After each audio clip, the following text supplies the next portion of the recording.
Welcome back, Coffee Buzz Friday, brought to you by Starbucks. Some of the most genuine, nicest service. Go ahead, Steve. Starbucks, they do a heck of a job. Yeah. Them and Chick-fil-A, when they greet you at the window, it is just a delightful little morning to the point where I feel bad at how tired I am because I haven't drinking my coffee. I haven't drank my coffee yet. So I usually look at them when they hand it and I go, yeah, haven't had one of these yet. That's like my little line to the Starbucks people. And they always give you a great courtesy laugh, which is an unspoken, people don't talk much about the importance of courtesy laughs. Mm-hmm. You can come off very rude with a courtesy laugh, or you can come off that guy or that lady was a part of my common joke that I just had. Yeah, they understood that I was trying to be nice.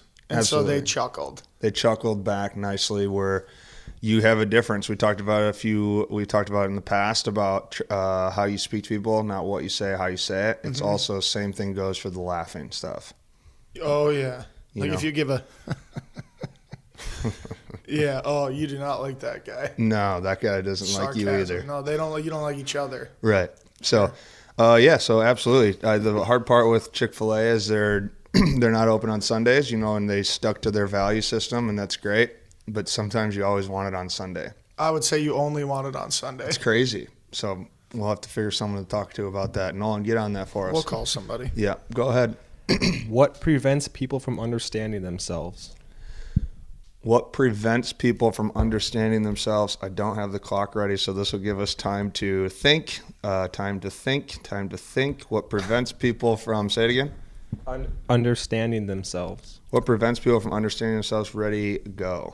What just happened to me was I realized that Nolan was going to ask me really serious questions. Yeah, I thought we had jokes for today. I just wasn't ready for that. That's the first time that I realized I wasn't prepared for Coffee Buzz Friday.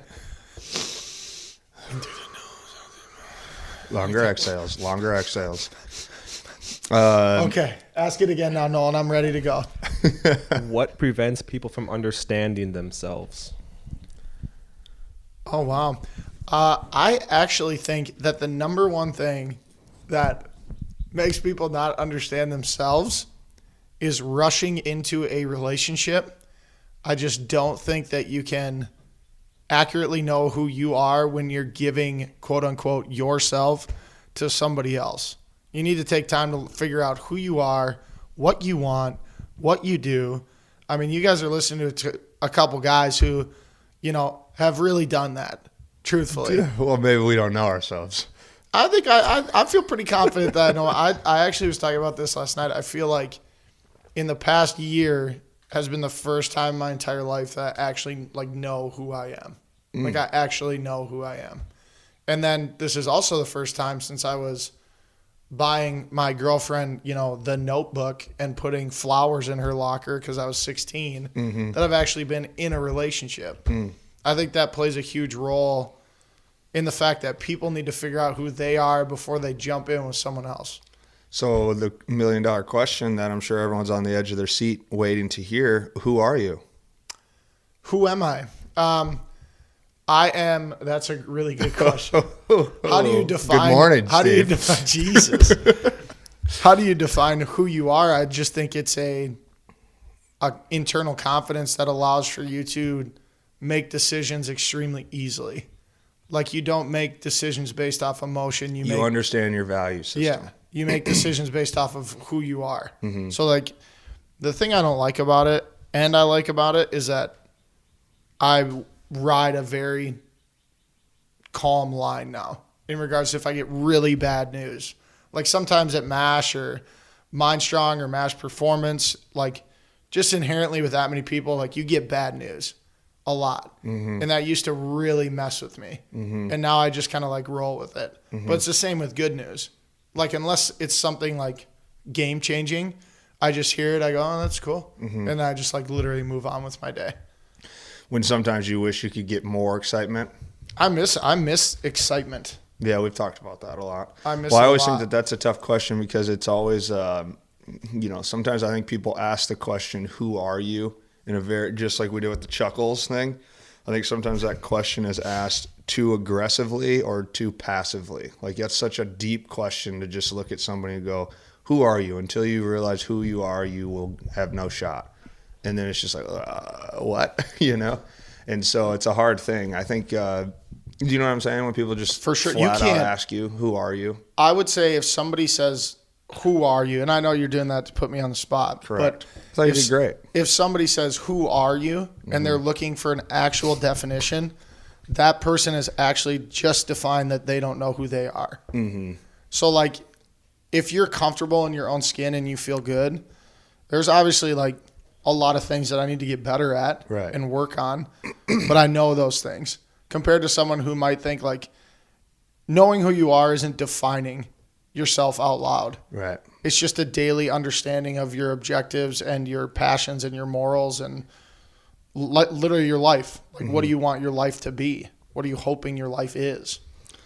Yeah, I always think I agree with that because it's like life's gonna evolve you anyway. So to define who you are today is gonna be differently tomorrow, and for sure different in a year because just career, more people, different relationships, whatever it is, you're gonna have to evolve to whatever the situation you're in. I always think about. I love the value system and how that directs your choices. I think establishing concrete values and things that you believe in and that are morally positive for your behaviors and attract positivity to the world. I think the more you define that through your evolution is positive. And then I would say feeling comfortable. I think I'm answering the question. I can't remember the question now because we've gone down a rabbit hole, but it was what? No, I'm sorry. What prevents people from understanding themselves? Oh, okay. So I was going to somewhat say something different, but I still am going to say it in the terms of I think knowing who you are or preventing yourself from getting to know yourself. I think you have a good feel the more that you spend time alone or around good people. Good people will help you understand yourself more too. And then you take that and reflect. I think reflection before and after your days is very positive to ask yourself questions to help identify who you are. But then ultimately having the courage to actually act on what your thoughts are or having the courage to act on who you believe you are because that will ultimately help you narrow down understanding yourself. I like that a lot, Mart. Nice. My Courage. sister just texted. Yeah, courage. My That's a sister good just word. texted me and said, I love you. So there we go. Jess, shout out to her. Okay, next one. Shout out. Okay. What human trait is useful now but would have been disadvantageous in the past? What human trait is useful now but would have been a disadvantage in the past? Did you say disadvantageous? Disadvantageous in the past. Is that the correct way to say it? I think He so. does. He Disadvantageous? doesn't know what he's saying. We'll look that up. Yeah, we'll look it up. It's a real thing. So what helps now compared to what hurt then? What helps now compared to what was a disadvantage? So What do you mean by then? Like then? Would have been disadvantageous in the past. In the past. So what trait would be useful now but would have been bad to have in the past? Sure. Oh, because I was going to go a different route. Go down some Yeah, that's a tough one. I was going to tipsy-turvy roads there. I was going to say just real slightly, and then we'll go back to that. But I think I heard it differently. I was going to say, you know how social media gets a massively bad rep, and what's interesting about anything is if people talk confidently about something getting a bad rep, well then if they're confident enough, then they must be right, right? So then it's just so easy to just disagree with social media. It's so easy to do it. But if you really think about it, it's an extremely fake platform. It's just made up AI, essentially. You just throw stuff out there, and it's not reality. So I think understanding the fakeness of the concept of just throw out something, it's fake, doesn't need to bother you none because it's fake. But the positivity, so I was thinking why it's advantageous now than what it was in the past, is it's so easy to connect with amazing people through social media. So you can network massively. Like you have a chance now, essentially, because of social media. And I was going to say that's a disadvantage of if we were working trying to get entrepreneurship 50 years ago, how would you even do that? Well, that segues perfectly into my answer, which is doing what you love for a living. Realistically, let's just even say 25, 30 years ago, Like if you tried to do what you actually loved and you like doubled down on that, you probably weren't going to get paid very well for that. Back in the day. Yeah, but now you could be like an expert on MLB The Show Yeah, and make you an can get- actual living from it. Yeah. So like if you just said all in, like I am the best at MLB The Show. I'm so good. I absolutely love it. I'm going to practice every day. You could go to tournaments and literally get paid to do something that you love because of the connection, because of how much things are in front of people. If you grew up liking My Little Pony and you're an expert on My Little Pony, you could probably make 30 grand a year On My putting Little up Pony. vlogs on My Little Pony. I mean, there's a millionaire out there who created the pet rocks. 100%. He was probably the first guy that turned the tides Yeah. of people. Well, he probably didn't want to do that. He was probably just believed that everyone's stupid, which Yeah. he proved it right. And then everyone started buying pet rocks. Pet rocks, chia Beanie pets, Babies. Remember those? beanie babies. We went through a phase there where, boy, could you sell us anything? Oh, man. I Ketchup, crushed popsicle, woman in white gloves. I've had Pokemon cards.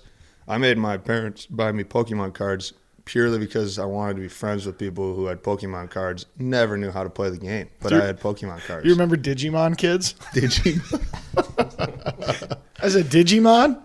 Take that up this playground, kid. Take This is a the- Pokemon area. This is I the got a show booklet. here, buddy. Yeah, This is the show here. Why I don't you got take it. that back? I got a limited edition Charizard up in here, and you're coming in here with Digimon? You're going to Digimon me? But here's the deal.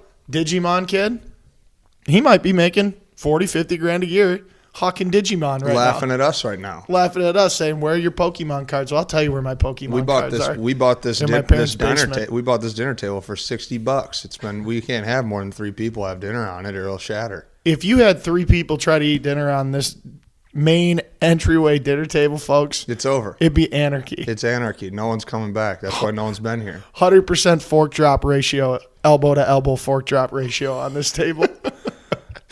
You just, yeah. No, it's bad. We got a nail coming through the top there. You got to watch your elbows on this one. And not all entrepreneurial endeavors, it's not all about the money. It's not about the money. No, we're having a great time. Yeah, we're having our Starbucks Joe. Okay, I don't know if we answered that, but that made sense for Look up Steve and I. Digimon. and disadvantages. Okay. Yeah, that was. Yeah. Is all of us being right here, right now, coincidence or fate? That's a good one. You haven't popped one of those deep, deep ones in a couple weeks. I feel like, oh, maybe he has. He stumped the Schwabs a couple months ago or a couple weeks ago. He did. All right, so say it again one more time. Is all of us being right here, right now, coincidence or fate? Go. Migo, I would say it is. It's a hard thing because If I had to choose a word, I'm choosing coincidence. But I don't agree with the word coincidence. I think we're all here by choice, not by coincidence and not by fate. That's my personal opinion. What are you at, Mart? I think that, well, you can go, I mean, you could take it, I don't know if we're feeling, I mean, I'm sure we're not in like a deep headspace right now. So I'm not going to answer it into the deep, because you could go down, you could talk about this for over a campfire for like 3 days, right? And if you want to go into the faith aspect, you could talk about the faith aspect of what's in and outside of your control and everything's already happening, those sort of things. Or I just think that this is my very surface level thought pattern of just keeping it simple in life. I think that you just attract to people that make you feel good, and you just attract to people who aid in your development or your journey, those sort of things. Whereas, like, I think about it like this. When I was a little kid, I always said I was going to play Major League Baseball, and I've always been a dreamer. So I've always been a visionary. I've always it has never crossed my mind to ever do something that I wouldn't want to do, type of deal. Yeah. So it's never even it's never been, you know that. It's just never been in my thought pattern. I've just always, and so my norm is to somewhat think outside the box, if you will, but to me, it's just like my norm. Now, why I'm saying this is because I think it's fate or whatever you'd call it, that why is it that the people that I'm around the most are also like that? Sure. Like my group of friends don't necessarily, like if we say we want to do this or we want to do that or we came up with this idea, I have a family, I have parents and friends who go, oh, Harv, that'd be great. Like, or you stupid Harv, and whatever it is, but they don't like see it as different. Do you see what I'm saying? It's Mart. Yeah, it's Mart. But I would say that what I'm saying is this moment that I'm in right now, I'm just with a bunch of other people who do essentially the same thing. Sure. So the definition of coincidence, folks, is a remarkable concurrence of events or circumstances without apparent causal connection. They met by coincidence. Correspondence in nature or in time of occurrence. The coincidence of interest between the mining companies and certain politicians. That's a stupid definition. Yeah, we're not going to go with that. We didn't like that one. Yeah, don't listen to the third one. But to me, a remarkable concurrence of events or circumstances without apparent causal connection.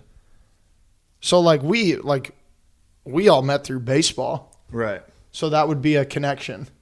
Right? So a coincidence would have to be like, yeah, I was walking into a gas station and, in walked Mart and we both bought a Bang Energy. And I said, hey, I like Bang too. Where are you from? And then we ended up working together. Mm-hmm. That would be a coincidence.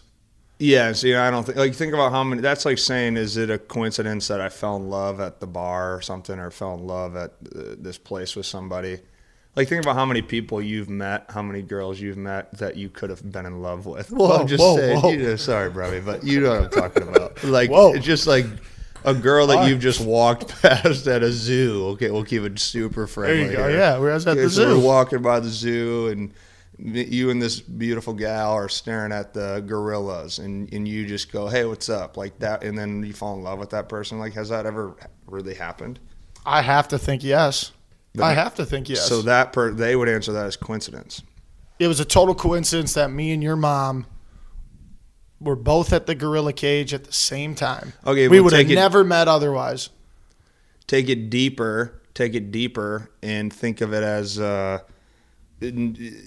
it was an out of state. You guys were both out of state, and you were only there for an hour. I liked it. Okay. You were only there for an hour. Little rest stop. Yeah, a little pit stop. You see you still see the gorillas. Oh, we're at the zoo. Yeah, you're at the zoo. We're at the San Diego Zoo. You're from Minnesota. She's from Sandusky, Ohio. Yep, she's from Ohio. Home of Big Tom Callahan. Yep, and brake pads. And then she goes back to, you go, great gorilla. And she goes, oh, thanks. What do you do? Oh, I coach baseball. Oh, I sell brake pads. Oh, nice. And then you move on. Like, does that ever been like, oh, I love you, let's go have dinner? Yeah. Oh, yeah. It's called zinging.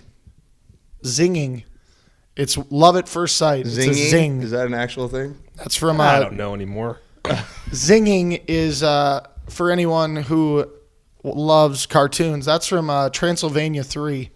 Is that a vampire movie? It's a children's comedy. Really well done. Oh, not even close. Slight amount of adult humor. Just keeps the adults entertained. For me, it kept me entertained the entire movie. It's like Ice Age. It's a zing. Yeah. It's love at first sight. Okay, maybe it is out there then. Best of luck to everybody at the zoo. Do we have a final answer for that last question? Yeah, the answer is go to the zoo and you'll meet your significant other. What's your problem? Yeah, that's the next question, Nolan. All right, so we were watching TV the other night and we're kind of talking about baseball stuff. So what is the best way for Major League Baseball to market themselves? I'm going to let you start this one, Mart. What's the best way to market themselves? Well, was I watching TV too? Yeah, we were watching MLB Network. I don't remember this at all. I'm pretty confident. Yeah, you're definitely making this up, but I'll roll that. Because I don't remember the last time I watched MLB Network. Good program. Yeah, I don't know. I don't really. I obviously love baseball, and I'm in baseball, and I have that stuff, but I don't really know what's going on in the marketing side of it or whatnot. But so I guess my answer with that novice expertise, if you will, of understanding what's going on with marketing of baseball. I understand they're trying to make the game faster and they're trying to make it seem less boring. But really, if I were in that, I would just stop entertaining that comment to begin with. I mean, baseball in the last few years has been so exciting and such young talent, and it's been attractive. They've played across the world. The world plays Major League Baseball. Like, it's insane how much people love it, and it's really not that boring. And especially in most recent years, they've done a lot of stuff with velocities. They do a lot of statistics, analytics that are exciting for fans, and the players are fun to watch. They're just young, exciting dudes that are sweet to watch. So I think the best thing to do is just stop even entertaining the comment of boredom. That's a great answer. Thank you. I was going. My brain waves went more to. I'm huge on Twitter. Like, I love Twitter because I can go. News. I can go through Twitter. I can figure out everything that's going on. All our former players. You can see all their schools in a massive, rapid pace, and you can see how everyone's doing. But on Twitter, every once in a while, you'll see that they mic'd up players in baseball. Yeah. I love it. So do I. I can't get enough of it, dude. I want them to do it every game. Yeah. I want all the best players mic'd up. I want to hear everything they have to say. I want some dweeb to sit in an office and go through hours and hours and hours of content of them not doing anything, and then, bam, they get this golden clip, and they put it up. Yeah, those are super funny. Super funny.